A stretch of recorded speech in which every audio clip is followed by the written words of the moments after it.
August 24th, 410 AD. The city that ruled the world burns. Barbarians pour through gates that stood unbreached for 800 years. Women scream, temples crumble, and somewhere in the chaos, the greatest empire humanity had ever known breathes its final breath. How did the most powerful civilization in history simply cease to exist? Cluster Story. This is Cluster Story, where we take a deep dive into history to get a great understanding of how we got here. Hit the subscribe button, turn on the bell, like and share this video. The story of Rome is not merely a story of conquest. It is a warning, a blueprint, and perhaps a prophecy. To understand why Rome fell, we must first understand why Rome became utterly unstoppable. 753 years before Christ walked the earth, on 7 muddy hills beside the Tiber River, a small village of shepherds and farmers scraped together an existence. They called their settlement Roma. They had no idea they were planting the seed of an empire that would one day stretch from the fog-shrouded shores of Britain to the burning sands of Arabia. But Rome did not rise through luck. Rome rose through a terrifying combination of military genius, political innovation, and a cultural obsession with victory that bordered on madness. The Roman legion. Say those words anywhere in the ancient world and hearts would freeze. While other armies fought as disorganized mobs, Rome transformed warfare into a science. Each legion was a perfect machine of death. 80 men formed a century. 6 centuries formed a cohort. 10 cohorts formed a legion.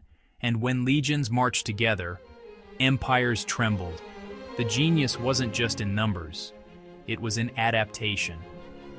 When Rome first encountered war elephants from Carthage, they panicked. They fled. They lost thousands. But Romans did something their enemies never expected. They learned. They studied. They evolved. Within years, they had developed tactics to turn those same elephants into liabilities for their enemies. This was Rome's secret weapon. Not a sword, not a shield, but an almost supernatural ability to absorb defeat, learn from it, and return stronger. The Punic Wars nearly destroyed them. Hannibal Barca, the brilliant Carthaginian general, crossed the Alps with elephants and slaughtered Roman armies for 15 years on Italian soil. At Cannae, he annihilated 70,000 Roman soldiers in a single afternoon. Any other nation would have surrendered. Any other culture would have sued for peace. Rome refused. They raised new armies. They appointed new generals. They fought on. And eventually, they didn't just defeat Carthage. They erased it from existence. They burned the city, sold its people into slavery, and salted the earth so nothing would ever grow there again. This was Rome. Relentless, merciless, unstoppable. But military might alone doesn't build empires. Rome understood something revolutionary. They understood the power of citizenship. When Rome conquered a people, they didn't simply enslave them all. They offered something unprecedented. Join us. Become Roman. Gain rights. Gain protection. Gain opportunity. This transformed conquered enemies into loyal subjects within a generation. While other empires struggled to control resentful populations, Rome's former enemies fought and died under Roman banners, proud to call themselves citizens. By the 1st century, Rome controlled the entire Mediterranean. They called it Mare Nostrum, our sea. Their roads stretched 50,000 miles. Their aqueducts delivered water to millions. Their laws formed the foundation of every Western legal system that would follow. At its peak under Emperor Trajan in 117 AD, the Roman Empire encompassed 5 million square kilometers. 50 million people lived under the Eagle Standard. From Scotland to Iraq, from Morocco to Romania, one empire, one law, one unstoppable force.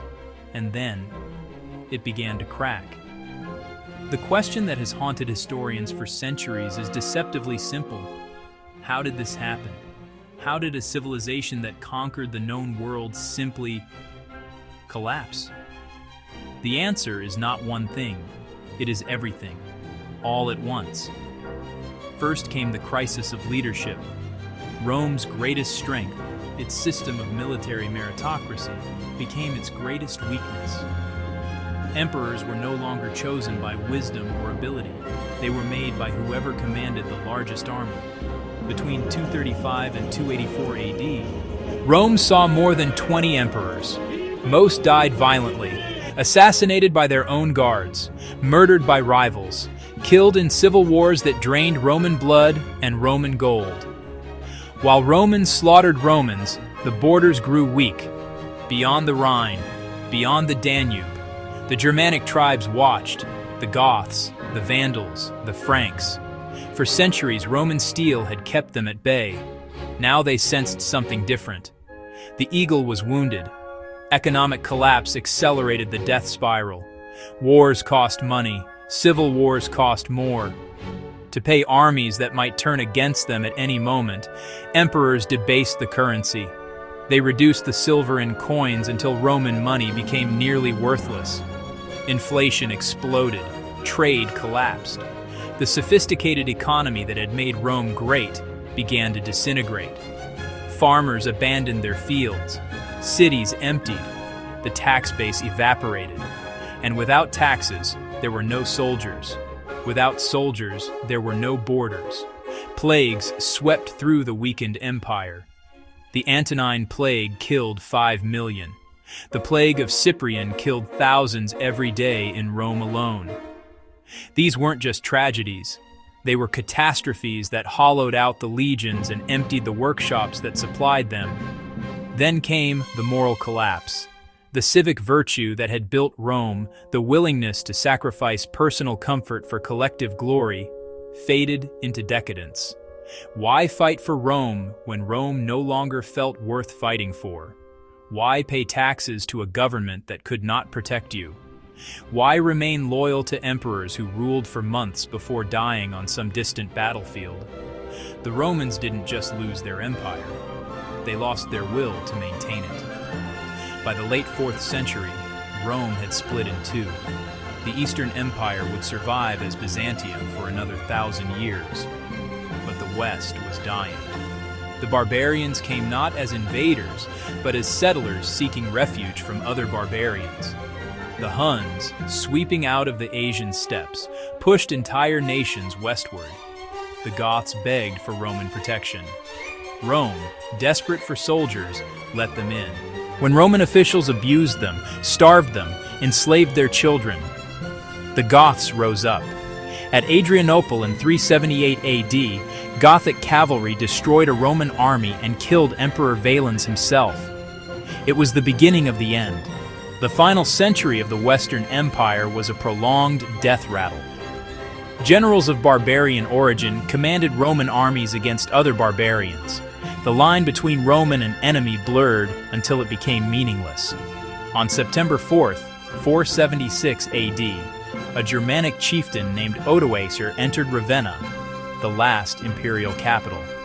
There was no great battle, no final stand. The child emperor Romulus Augustulus, whose name bitterly echoed Rome's founder and its first emperor, was simply retired, sent to live on a pension in the countryside. The Roman Empire in the West was over, not with a thunderclap, but with a whimper. So what does Rome's fall teach us? Perhaps that no civilization, no matter how powerful, is immune to decay. That military might means nothing without economic stability. That diversity can be strength, but only when paired with shared purpose. That leaders who seek power for its own sake will destroy the very thing they seek to rule. And that the slow erosion of civic virtue, the quiet death of the belief that something larger than ourselves is worth fighting for, can bring down even the mightiest of empires. Rome did not collapse in a day. It collapsed across centuries, one compromise at a time, one shortcut at a time, one generation at a time. The ruins still stand.